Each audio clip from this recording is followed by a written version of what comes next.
hablamos que tienen que ocurrir 4 eventos simultáneos, que esté el patógeno, que esté una planta susceptible, que haya unas condiciones climáticas adecuadas y las prácticas, digamos, culturales que realizamos.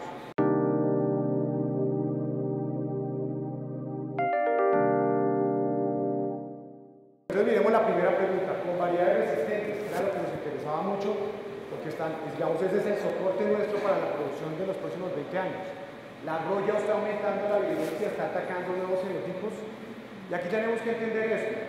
De alguna manera esa relación entre la roya, el hongo y la planta funciona, es una cosa muy estrecha, es una relación muy estrecha, y para poner un símil funciona como una llave en una cerradura.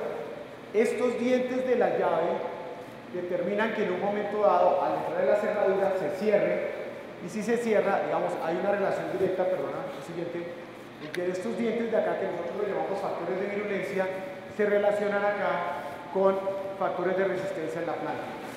Entonces, en la medida en que al menos uno de esta interacción ocurra entre ese diente y una parte de la cerradura, en ese momento se desencadena toda la reacción de resistencia de la planta y ocurre lo que se llama una reacción incompatible, o sea, no hay ataque de la enfermedad.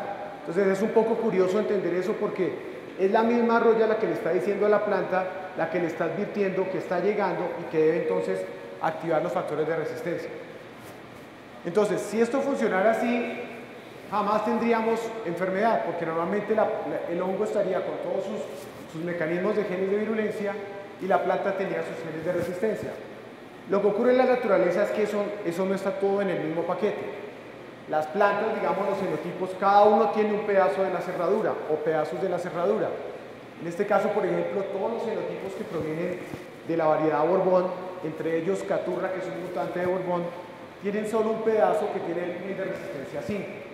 Entonces, ¿qué tiene que hacer la roya ante un panorama como el que estaba en América, donde prácticamente todos los fenotipos de café que cultivamos en América eran de este estilo, solo tenían el pedazo de la cerradura del gen de resistencia 5.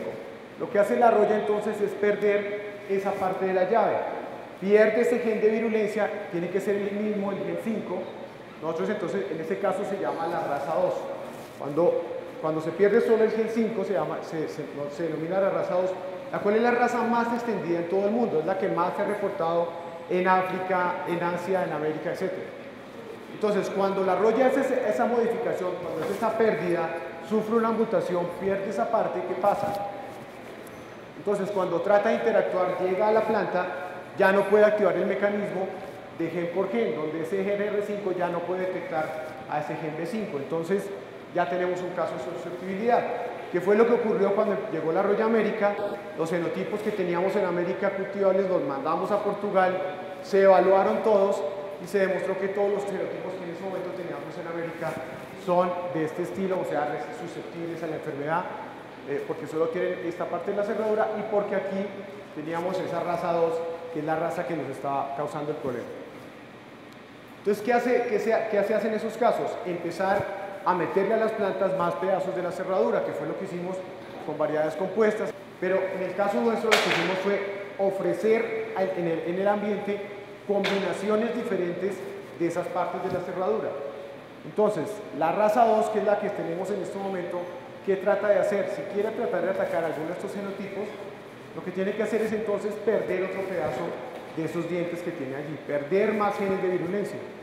En ese caso, cuando eso ocurre, entonces ya empezamos a ver este tipo de interacciones, donde aquí no hay esa conexión entre el gen de resistencia y el de virulencia, por ejemplo, y en ese caso ya esta raza 2 deja de ser una raza 2, pasa a ser una de las nuevas razas, que es lo que estamos observando en este momento que está ocurriendo. Estamos viendo todos los días nuevas razas del patógeno. ¿Qué pasa? Que como le estamos ofreciendo una variedad de esas cerraduras, cuando esa modificación ocurre solo puede atacar a un tipo de planta y no a todo tipo de planta. Entonces, de alguna manera estas otras plantas se están protegiendo por esa diversidad que está ocurriendo allí. El miedo que le da a las personas es que aparezca una superraza. Una superraza es aquella donde prácticamente perdería todos esos dientes, todos esos genes de virulencia. Eso ha pasado en trigo. En este momento hay una raza que es la UG95, está atacando sistemáticamente todas las variedades de trigo en África. Entonces se ha generado una superraza donde prácticamente no solo acá puede empezar a atacar a todas las demás plantas. Hasta ahora lo que hemos visto en café, eso no está ocurriendo.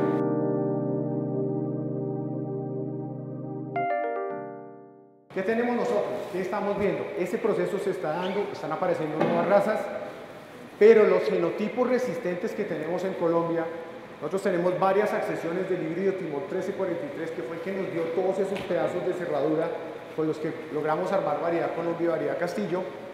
Esos genotipos, miren acá, estas son las cantidades de roya que han presentado esos genotipos durante estos años. Realmente no hemos encontrado, no hemos visto en Naranjal, en la colección, una raza de roya que sea capaz de atacar sistemáticamente a todos y de una manera muy fuerte. Entonces vemos que muchos de esos genotipos, si no todos, siguen teniendo unos niveles muy bajitos de roya. Es decir, se está dando ese proceso de nuevas razas, pero no vemos aparición de una superraza.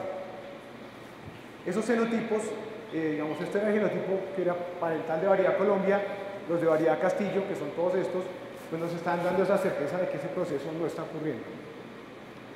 Igualmente nosotros monitoreamos cómo se están comportando muchos de esos diferenciales, esas combinaciones de cerraduras en diferentes sitios en Colombia, y vemos que en algunos casos unas de esas plantas son atacadas, al siguiente año no son atacadas y así sucesivamente. Es decir, están apareciendo nuevas razas, pero esas nuevas razas que aparecen no son persistentes ni le están ganando, digamos, el espacio a la raza 2, que es la raza predominante en este momento.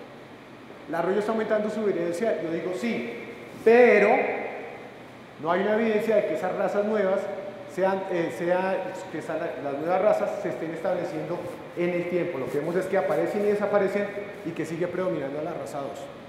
Entonces en esto nos toca seguir atentos a las mediciones de los niveles de roya y seguir caracterizando esas nuevas razas.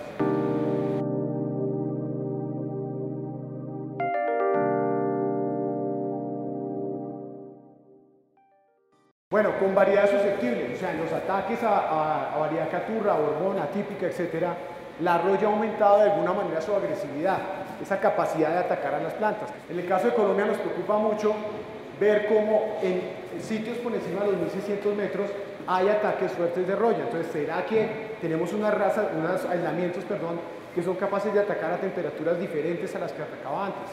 Lo que hicimos fue entonces tomar aislamientos de altitudes normales donde ataca la roya, aislamientos de sitios donde la roya normalmente no atacaba, y también tenemos unos aislamientos, por ejemplo, de Cofea ibérica para hacer comparaciones. ¿Qué medimos nosotros? Por ejemplo, esa roya es capaz de germinar mejor que la otra roya, que los otros hongos. Lo que vemos es que a diferentes temperaturas el comportamiento es igual. Se siguen manteniendo los mismos rangos de temperatura en que funcionan esas germinaciones. Los periodos de latencia, el momento desde que ataca el hongo hasta el momento en que aparecen las primeras esporas. ¿Está atacando más rápido? ¿Esos periodos de latencia son más cortos? Vemos que no, prácticamente en todos los aislamientos los periodos de latencia son iguales. En algunos casos, por ejemplo en ibérica, son peores, se demoran mucho más en generar las esporas que vemos acá. La cantidad de esporas que se producen, ¿será que están produciendo más esporas que las otras? Estos son los aislamientos de los sitios donde normalmente tenemos roya, esos son los aislamientos donde hemos visto nuevos ataques de roya y vemos que antes producen menos esporas que los otros. O sea que lo que estamos viendo en esos patrones es que no tenemos razas más agresivas, y eso sí lo podemos contestar, digamos que no tenemos razas que estén, digamos, atacando más fuerte que las otras razas.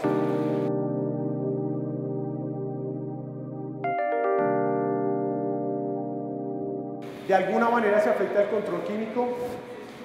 Lo que hemos visto es que en los años en que hemos hecho mediciones en todo el país, siempre hemos tenido lotes, aún en el peor año teníamos el 30% de lotes que tenían incidencias entre el 5 y el 30, o sea, eran lotes de variedades susceptibles donde la persona haciendo control estaba siendo exitoso en el manejo de la roya. Las pruebas que hemos hecho con productos químicos nos siguen mostrando que la roya sigue siendo susceptible a los mismos productos químicos y a las mismas cantidades que, digamos, hemos siempre observado que son efectivas. Entonces, ¿se afecta el control químico? No. Y los cafetales de variedad caturra que nos han mostrado que puede haber manejo de la enfermedad a lo largo de todo el país.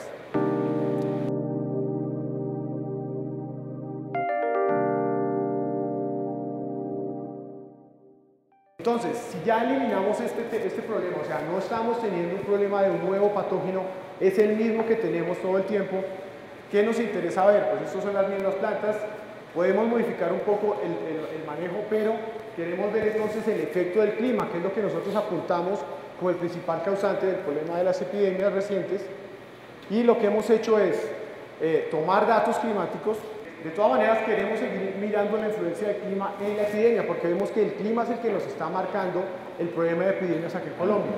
Y lo que hemos tratado es de mirar los datos que tenemos de clima en el país, temperaturas máximas, temperaturas mínimas, precipitaciones nocturnas y brillo solar, que son los que tienen esa condición, y ya de entrada nosotros podemos empezar a mirar cosas como estas. Por ejemplo, sitios que tienen altitudes muy similares, Marquetalia y Naranjal, por ejemplo, si empezamos a mirar cómo afectan cada uno de esos factores la probabilidad de que haya un ataque de roya, nosotros vemos que Marquetalia, por ejemplo, miren acá, durante todos los años siempre ha tenido una mayor probabilidad de que solo por condiciones climáticas tenga más ataque de roya.